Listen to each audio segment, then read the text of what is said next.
এখন যেটা হলো যে এই পর্যায়ে এসে 14 মাস বা 15 মাস বলেন, এখন সরকার বলছে, অন্তর্বর্তী সরকার বলছে যে রাজনৈতিক দলগুলা তোমরা ঐক্যমতে আসো, তোমরা সমঝোতে আসো, অথচ ঐক্যমত্য একটি কমিশনও আবার হয়েছিল। তাহলে অন্তর্বর্তী সরকার কি রিট্রিট করলো? আপনি এই পরিস্থিতিকে কিভাবে ব্যাখ্যা করবেন? প্রথমত আপনাকে আপনার একটা মানে রাজনৈতিক বর্গটা একটু আমরা শুদ্ধ করি। এটা কিন্তু অন্তর্বর্তীকালীন সরকার না, এটা ভুল পরিভাষা। এটা একটা উপদেষ্টা সরকার। সে উপদেষ্টা দিচ্ছে কিন্তু চুপ্পুকে পরিস্থিতি দিচ্ছে। এবং চুপ্পু কিন্তু শেখ হাসিনার প্রেসিডেন্ট, প্রধানমন্ত্রী নাই, কিন্তু তিনি কিন্তু বাংলাদেশের বিদ্যমান সংবিধানের বলে তিনি কিন্তু শেখ হাসিনার প্রেসিডেন্ট। ফলে ডক্টর ইউনূস যাকে কিন্তু উপদেশ দিচ্ছেন তিনি শেখ হাসিনার প্রেসিডেন্টকে উপদেশ দিচ্ছেন, যে কারণে এখন কনফ্লিক্টটা তৈরি হয়েছে।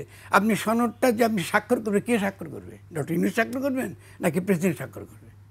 আপনি তো এই কন্ডিশন তো ঢুকে ফেলেছেন, কারণ এই লিগ্যাল প্রবলেম তো আপনি তৈরি করেছেন 8 তারিখে। তো আমি কথা, ফলে এই যে আপনার স্ববিরোধিতা নিয়ে আমরা চলবার চেষ্টা করি, রাষ্ট্রটা এরকম মুদি দোকান না যে আপনি যেমন করে চালাবেন। এটা তো এটা একটা এর লিগ্যাল ভিত্তি থাকতে হবে, এটা পলিটিক্যাল ভিত্তি থাকতে হবে, এর একটা ইভেন এর একটা কালচারাল অর্থে, কালচারাল রিলিজিয়াস ভ্যালুজ, এই ভিত্তি থাকতে হবে। আপনি সমস্ত কিছু বাদ দিয়ে আপনি এমনভাবে একটা জিনিসটাকে টানছেন সরকারকে, যে সরকারের প্রথমত কোনোরকম লিগ্যাল বৈধতা নেই, রাজনৈতিক বৈধতা নেই, এবং এখন দেখা যাচ্ছে জনগণের কাছে গ্রহণযোগ্যতা নেই। কিন্তু ইউনূস যখন এসেছিলেন তখন জনগণই বলেছিল যে আপনি 5 বছরের জন্য থাকেন। কেন 5 বছর থাকেন? কারণ জনগণের তো নিঃসন্দেহে কিছু জেনুইন কিছু সংস্কার তারা চেয়েছে, তারা শেখ হাসিনার বিচার চেয়েছে, তারা যারা এই গুলি করেছে জনগণের বুকের উপর তাদের বিচার চেয়েছে। আপনি সেই বিচারটা তো করতে দিলেন না। আমি বিচার তো হবে কি না আমার নিজের সন্দেহ আছে।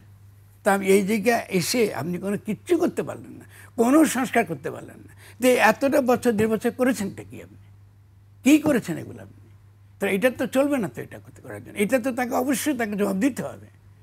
এটা তো আপনি 70 কোটি লোকের জীবন নিয়ে তো আপনি ছিনিমিনি খেলতে পারেন না। ফলে আপনি তো কোনোভাবেই তো এখন এই যে একটা ময়দান বানিয়ে ফেলেছেন, যে মারপিটের ময়দান, এটাকে আপনি সমাধান করবেন কী দ্বারা বলেন? আপনি এটা কি পারবেন সেনাবাহিনী দিয়ে? কি এখন গিয়ে আপনার যেহেতু এই দ্বন্দ্ব শুরু হয়েছে, আপনি কি এখন পুলিশ দিয়ে পেটাবেন? আপনি কি সেনাবাহিনী দিয়ে পেটাবেন? আপনি করবেনটা কি?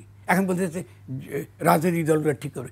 রাজনৈতিক দলগুলোতে প্রবলেম তৈরি করে নাই, এই প্রবলেম ডক্টর ইউনূস নিজে তৈরি করেছেন।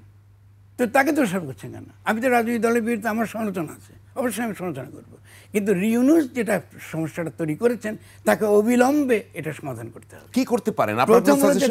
প্রথম হলে সংবিধানকে ফেলে দিতে হবে, নাম্বার 1। এই যে এটাকে সিম্পলিফাই দিতে হবে তাকে। সেকেন্ডলি তার সঙ্গে সেনাবাহিনীর সঙ্গে তাকে সম্পর্ক ভালো করতে হবে। এই যে বিরোধ নিয়ে তিনি তৈরি করেছেন, তিনি যাকে রাখেন, কি আপনি সেনাপ্রধান রাখা না রাখাটা তার বিষয়, কারণ ইতিমধ্যে তিনি সেনাবাহিনীর মধ্যে কিন্তু তিনি দ্বন্দ্ব লাগিয়ে দিয়েছেন।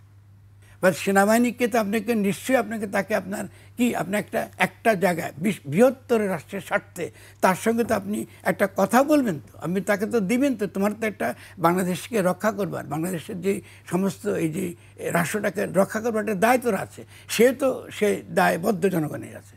ও তো গণঅভ্যুত্থানে সেও তো অংশ।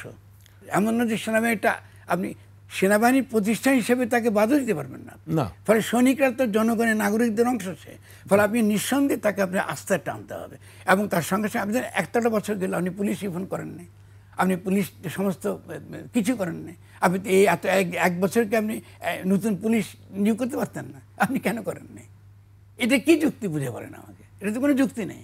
আপনি এতগুলো তরুণ ছেলে লড়াই করলো, প্রাণ দিল, আপনি তো এখান থেকে তার নতুন পুলিশ বাহিনী তৈরি করে ফেলতে পারেন। 1.5 বছর মতো লাগছে আমি এখন। তাহলে এগুলো তো এটা কি দূরদর্শীর অভাব? না, এটা সিম্পল কাণ্ড।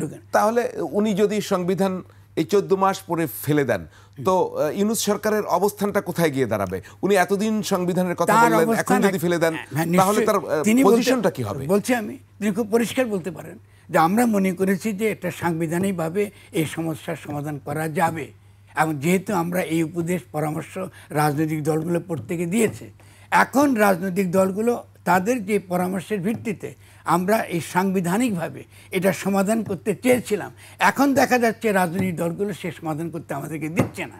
খুব সিম্পল যুক্তি। এটা তো অবশ্যই উনি যে লিখতে না পারেন আমি লিখে দেবো নাকি, কী করে লিখতে হবে? এবং তার ভিত্তিতে অতএব 5ই আগস্টে যে গণঅভ্যুত্থান হয়েছে, সে গণঅভ্যুত্থানে জনগণের অভিপ্রায়ের ভিত্তিতে আমি এখন পূর্ণ ক্ষমতা সম্পন্ন অন্তর্বর্তীকালীন সরকার হিসেবে নিজেকে পরিগঠিত করলাম। এখন আমাদের কাজ হবে নতুন গঠনতান্ত্রিক প্রণয়নের মধ্যে যাওয়া এবং রাজনৈতিক দলগুলোর উচিত হবে সেই গঠনতান্ত্রিক প্রণয়নে আসা। ওটাই হবে গণপরিষদেই ঠিক হবে যে তাদের বৈধ তারা যেসব বক্তব্য বা সিদ্ধান্ত তারা গ্রহণ করবে।